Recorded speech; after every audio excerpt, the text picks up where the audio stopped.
O Dios, amon amay, nadaraon kami ha imo ha amon panginginanglan, han imo pananalipod pagsupilan COVID-19, nga nakawat nahin mga kinabuhi, nga nakadarahay hindamo nga mga tao. Nangangamuyo kami han imong grasya, tungod ang mga tao nga gintuinan, himpag-araman kinaiya, o hinungdan, hinkagaw og sakit, nganin pagpugong han padayon nga pagtapon nini. Tugwayi ang mga nanginginano, bahin han maupay nga panlawas, base na mag-ataman han mga magsakit, inupdanin ka magkarit o pagpain, ngan ang maahinsyahan gobyerno o pribado, nga angay mamilinghin bulong o kabatunan, bahin hini nga naglulurap nga sakit.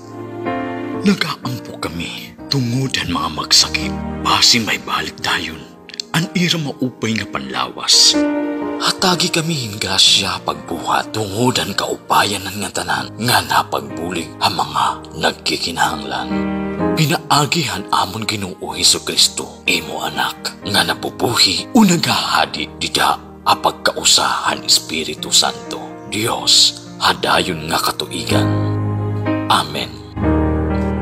O Maria, panabang han mga Kristiyano, ikampo mo kami. San Rafael Arcangel, ikampo mo kami. San Roque, ikampo mo kami.